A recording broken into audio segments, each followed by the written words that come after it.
Human beings spend their lives planning, protecting, and predicting the future.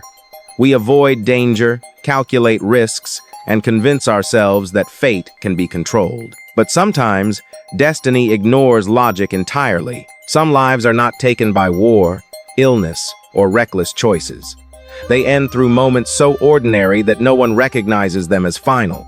A routine movement, a familiar place, a decision that felt harmless.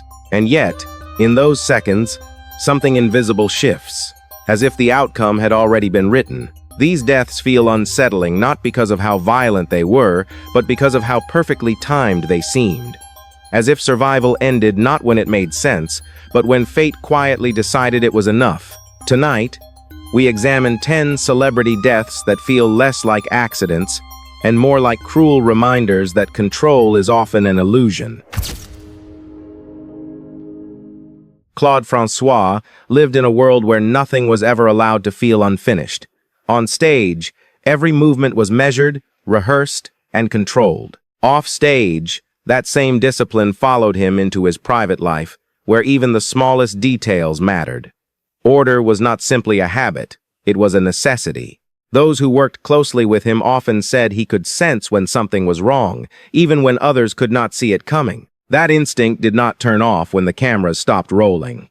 It followed him home, into silence, into routines that felt safe because they were familiar. And on one night in Paris, it led him to notice something most people would have ignored. On March 11th, 1978, after returning to his apartment following a television recording, François took a bath to unwind. As he stepped out, still wet, he noticed a light fixture above the bathtub sitting slightly crooked. It was a minor imperfection, but for him, it was unfinished business. He decided to fix it himself, immediately. What happened next unfolded in seconds. Standing barefoot on a damp floor, he reached up and touched the fixture. The wiring, poorly insulated, was still live. Electricity surged through his body, intensified by the water around him. His muscles locked. There was no time to react, no chance to pull away. The shock was fatal. When emergency services arrived, the apartment was eerily quiet. There were no signs of struggle, no chaos. Just his body beside the bathtub, a single light fixture marking the point where routine turned irreversible. The death was ruled an accidental electrocution, yet the simplicity of the explanation unsettled many. A man who built a life on control lost it because of a detail out of place, not because of excess, not because of danger, but because he trusted a familiar space too much. In the days that followed, fans struggled to reconcile the image of a meticulous performer with the randomness of his end. Claude François sold tens of millions of records and filled arenas across Europe, but his final moment came alone, unnoticed, and unplanned.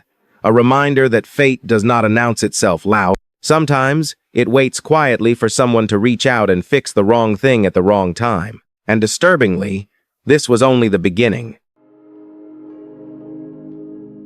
Anton Yelchin was not known for living recklessly. He kept a low profile, avoided excess, and guarded his privacy carefully. Friends often described him as introspective and routine-oriented, someone who valued quiet over chaos. His days followed familiar patterns, and nothing about his lifestyle suggested danger. That normalcy is precisely what makes his death so disturbing. On the morning of June 19, 2016, Yelchin failed to arrive at a scheduled rehearsal. When repeated calls went unanswered, concern escalated. Friends drove to his Los Angeles home expecting a minor explanation. What they found instead felt almost impossible to process. Yelchin was discovered pinned between his car and a brick pillar at the bottom of his steep driveway. His Jeep Grand Cherokee had rolled backward, trapping him against a metal security gate. The engine was off. The scene was silent. There were no signs of impact, no skid marks, no struggle, just a stationary vehicle holding him in place. Investigators later focused on the vehicle's electronic gear shift system. Unlike traditional levers, this design could appear to be in park without fully engaging it. Authorities believe Yelchin exited the car believing it was secure. Gravity took over within seconds. Once pinned, there was no room to move, no leverage to escape, and no time to call for help. The medical examiner concluded that Yelchin died quickly from blunt force trauma and asphyxia. The positioning of his body suggested he never fully understood what was happening. One moment, he was stepping out of his car. The next, he was immobilized by a machine that was supposed to be still. The shock spread rapidly through the film industry. At 27 years old, Yelchin was considered one of the most promising actors of his generation. Productions paused. Tributes poured in.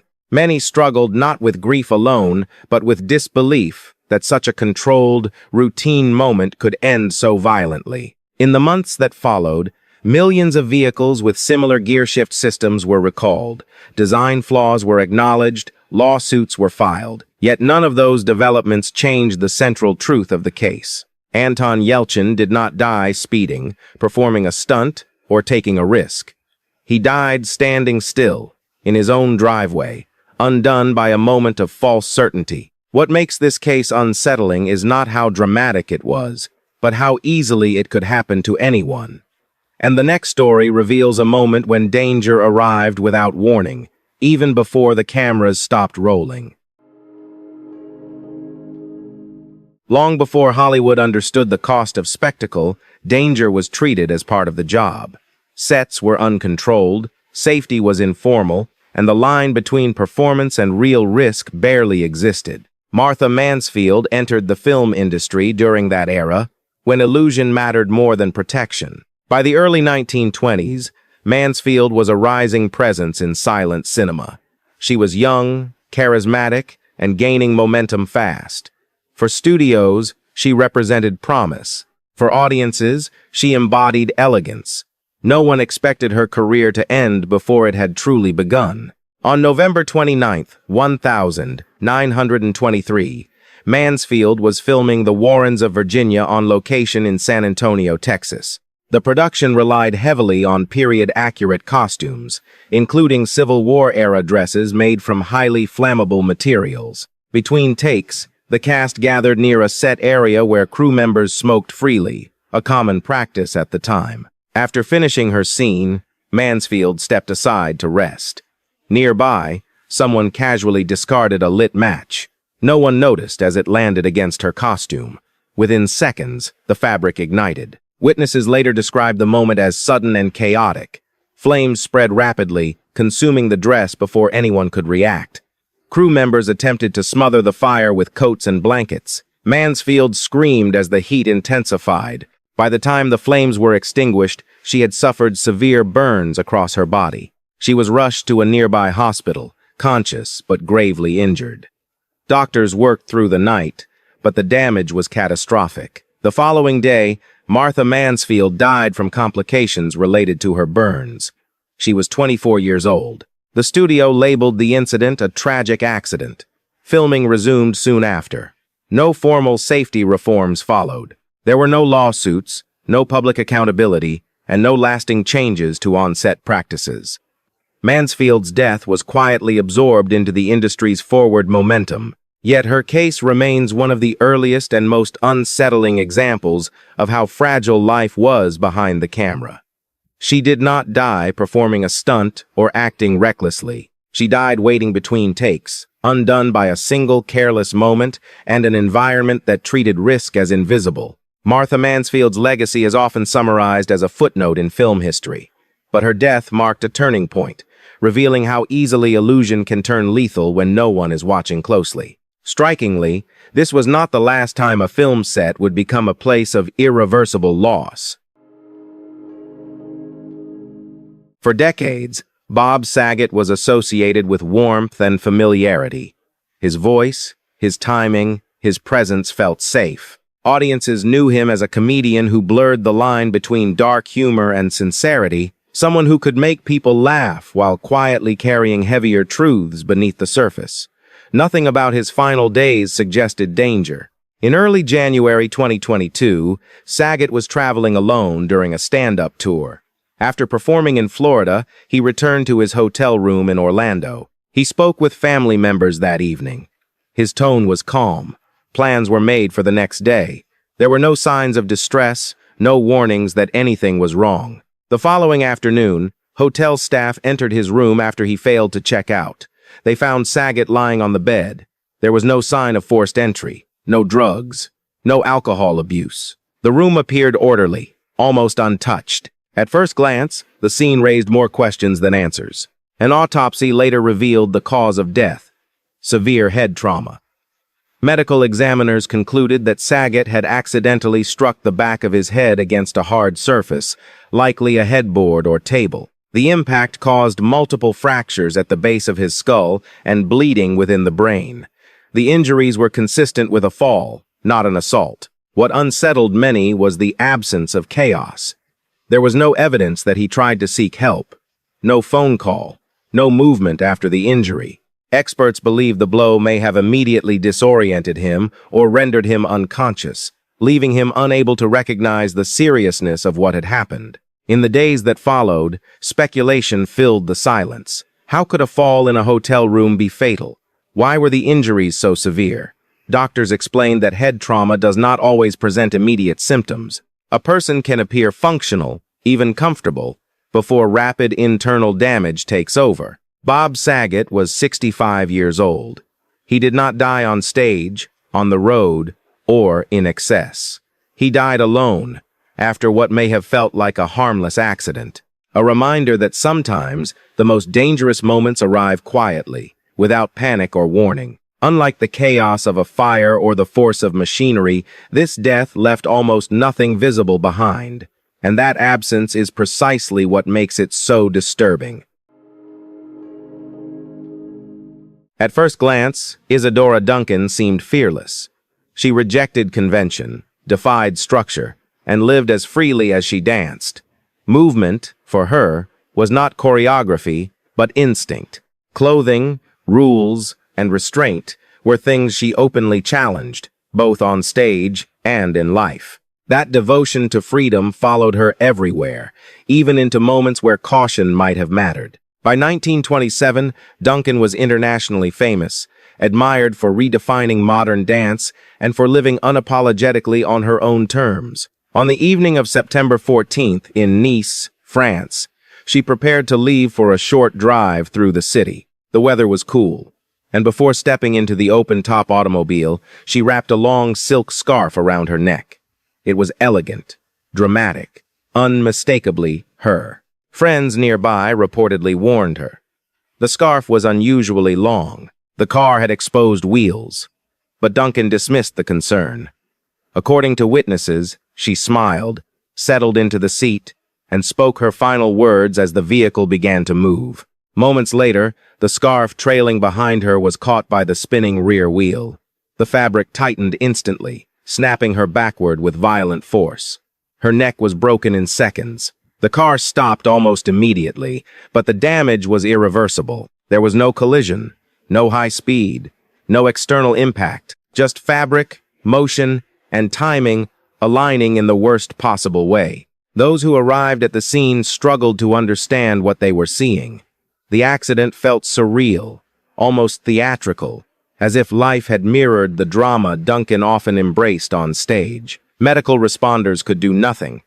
She was pronounced dead at the scene. She was 50 years old. News of her death spread rapidly across Europe and America.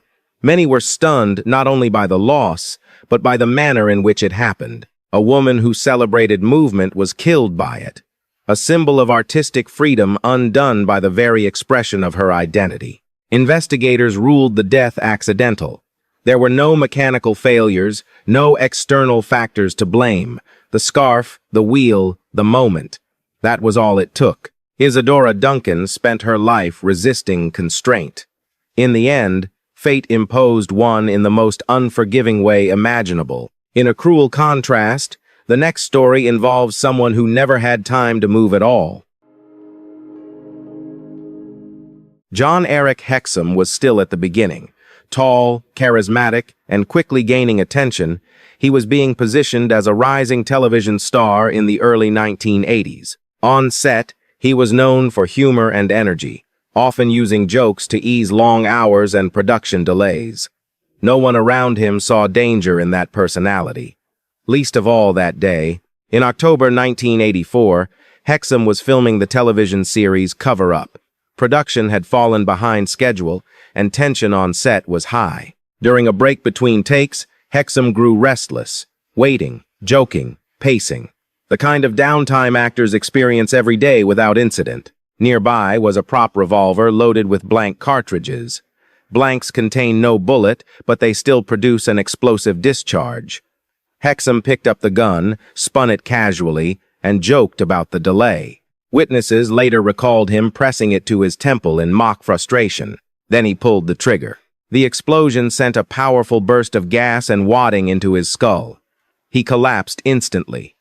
Crew members froze, unsure at first whether it was another joke. Within seconds, panic replaced confusion.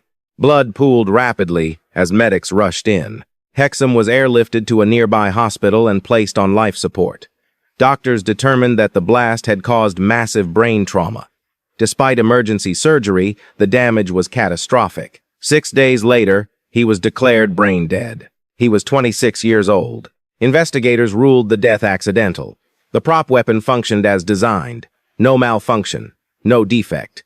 Just a moment of misunderstanding about how dangerous a blank could be at close range. The industry responded with quiet shock.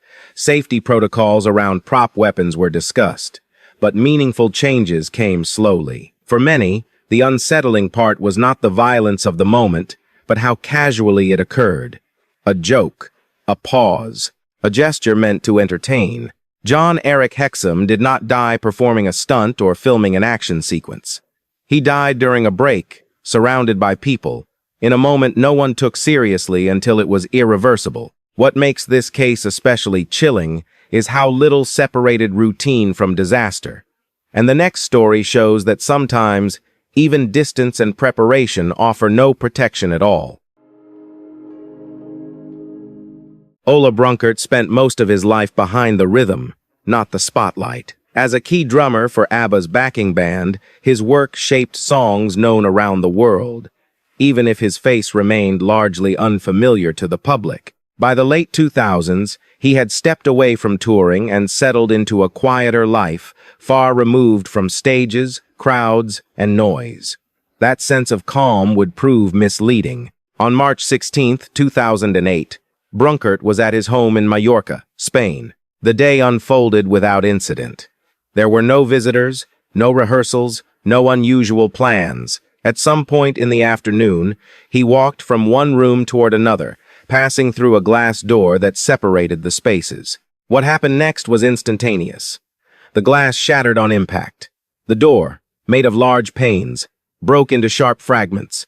Several pieces struck Brunkert in the neck, severing major blood vessels. The injury caused rapid and severe blood loss. Despite the shock and confusion, Brunkert managed to leave his house in search of help. Neighbors later reported seeing him outside, disoriented, bleeding, and unable to speak clearly. He collapsed in his garden before medical assistance could arrive. Emergency responders pronounced him dead shortly afterward. He was 61 years old. The official cause of death was ruled accidental, the result of traumatic injuries sustained during a fall through glass. For those who knew him, the details were deeply unsettling. There was no fire, no machinery, no high-speed impact, just a door inside a home. Something passed through thousands of times without consequence, until one moment changed everything. Investigators found no signs of foul play. The structure of the door met building standards. There were no external factors to explain why the glass shattered as violently as it did. The randomness of it all became the most disturbing element of the case. Brunkert had survived decades of touring, travel, and performance. He navigated the physical demands of a music career without incident. Yet his life ended in a place meant to be safe, undone by a material designed to separate rooms, not end lives. His death served as a stark reminder that danger does not always announce itself with noise or force. Sometimes, it exists quietly in the structures we trust the most. Equally unsettling, the next story shows how even caution and experience can fail in a moment no one expects. Nothing about that afternoon suggested danger. Natasha Richardson was on vacation, relaxed, surrounded by family, enjoying a routine ski lesson on a beginner slope. The environment felt controlled, familiar, and safe. There was no speed, no stunt, no visible risk. That assumption would prove fatal. On March 16, 2009, Richardson was skiing at Mont Tremblant Resort in Quebec. While descending a gentle trail, she lost her balance and fell, striking her head against the packed snow. The impact appeared minor. She stood up quickly, laughed it off, and insisted she felt fine. Ski patrol arrived and recommended medical evaluation, but Richardson declined. She even signed a waiver refusing treatment. For the next hour, nothing seemed wrong. Back in her room, she spoke calmly with staff, and later called her husband Liam Neeson. Her voice was steady. She described the fall casually, reassuring him there was no reason for concern. But beneath the surface, a silent process had already begun. Shortly afterward, Richardson developed a headache. Confusion followed. Her speech became disoriented. Another ambulance was called, and she was transported to a local hospital, then transferred to a larger trauma center miles away. By the time doctors fully assessed her condition, the damage was irreversible. Richardson had suffered an epidural hematoma. Bleeding between the skull and brain was increasing pressure rapidly, cutting off oxygen and vital function. This type of injury is notorious for what doctors call a lucid interval, a deceptive period where patients appear normal before sudden collapse. Within hours, she was placed on life support. 2 days later, she was declared brain dead. She was 45 years old. Medical experts later emphasized that immediate treatment after head trauma is critical, even when symptoms seem mild. In Richardson's case, the absence of immediate pain masked the severity of the injury. There was no second chance to intervene. Her death stunned the public not because of violence, but because of how easily it blended into an ordinary day. A fall anyone could have taken. A choice many would have made. Natasha Richardson did everything right according to instinct. She listened to how she felt. She trusted her body, and that trust betrayed her. Disturbingly, the next story shows a moment where there was no time at all to assess what was happening. By the early 1980s, Vic Morrow was a seasoned actor who had survived decades in a demanding industry.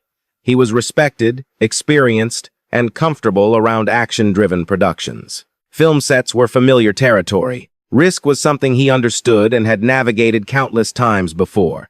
That experience offered no protection on the night it mattered most. On July 23, 1982, Morrow was filming a segment for Twilight Zone, the movie in California. The scene was designed to be intense: explosions, gunfire, and a helicopter hovering low above the set. It was meant to simulate chaos, not create it. The production ran late into the night, under pressure to capture the sequence quickly. As cameras rolled, explosives detonated on the ground below the helicopter. What followed was not part of the script. The blast destabilized the aircraft. The pilot lost control. Within seconds, the helicopter dropped sharply, its rotor blades striking the ground. Morrow, who was positioned below, was hit directly. 2 child actors standing near him were also struck. All 3 were killed instantly. The set fell silent. Investigators later determined that a combination of factors contributed to the crash. Low-altitude flight, pyrotechnics too close to the aircraft, poor communication, safety protocols that existed on paper but failed in execution. The scene was halted, but the damage was irreversible. The aftermath shook Hollywood. Lawsuits followed. Court cases examined who approved the stunt, who ignored warnings, and who pushed production forward despite risks. Although criminal charges were eventually dismissed, the incident forced the industry to confront uncomfortable truths about on-set safety and accountability. What made Morrow's death particularly haunting was its speed. There was no prolonged danger, no chance to react. One moment he was acting. The next, the machinery meant to frame the shot became the instrument of death. Vic Morrow did not die performing a reckless stunt. He died trusting a system designed to protect him, a system that failed at the exact moment it was needed most. This tragedy left scars far beyond one production, reshaping safety standards and forever altering how risk is viewed on film sets. Chillingly, the final story on this list involves someone who spent a lifetime facing danger head-on, only to be taken by a moment no one anticipated. Steve Irwin spent his life confronting danger face to face. Venomous snakes, massive crocodiles, unpredictable wildlife. Risk was not an accident in his world, it was a constant presence he understood, respected, and survived thousands of times. To many, he seemed untouchable, protected by experience and instinct. That belief would be shattered in the most unexpected way. On September 4, 2006, Irwin was filming a documentary titled Ocean's Deadliest near Australia's Great Barrier Reef. The day was calm. Conditions were favorable. The scene involved swimming above a stingray in shallow water, a species Irwin had encountered countless times before without incident. As he passed over the animal, something went wrong. The stingray reacted defensively, driving its barb upward. The strike pierced Irwin's chest, puncturing his heart. The injury was catastrophic. Crew members rushed to help, pulling him onto the boat and attempting CPR. Despite immediate efforts, the wound was fatal. He died within minutes. Medical experts later explained that stingray attacks of this nature are extremely rare. Millions of interactions occur without harm. The location of the strike, directly to the heart, was described as extraordinarily unlucky. A matter of inches would have changed the outcome. The news stunned the world. How could someone who survived the most dangerous animals on Earth be killed by one encounter that almost never ends this way? For many, the randomness felt unbearable. Experience, preparation, and caution had all been present. None of it mattered. Irwin's family chose to keep footage of the incident sealed, preventing it from becoming spectacle. Instead, his legacy shifted toward education and conservation, carried forward by those closest to him. The focus became meaning, not shock. Steve Irwin did not die chasing danger recklessly. He died doing something he had done safely his entire life. A reminder that fate does not follow patterns, respect, expertise, or reward survival. In the end, this list reveals a single truth. Some lives end not because of choices, but because of timing. And sometimes, no amount of experience is enough to outpace what was already waiting. When these stories fade to black, what stays behind is not the violence of the endings, but how ordinary life still felt moments before everything changed. Nothing looked dangerous. Nothing demanded urgency. The day was moving forward exactly as expected, until it quietly stopped. Looking back, there is no pattern that guarantees safety. Some were careful. Some were experienced. Some had survived far worse situations before. Yet in each case, there was a brief moment where chance, timing, and circumstance aligned in a way no one could reverse. Perhaps that is why these stories linger longer than others, not because they are shocking, but because they challenge the idea that control is something we truly have. Sometimes, the line between a normal day and the final one is so thin, it goes unnoticed. So tell me, which story stayed with you the longest after it ended?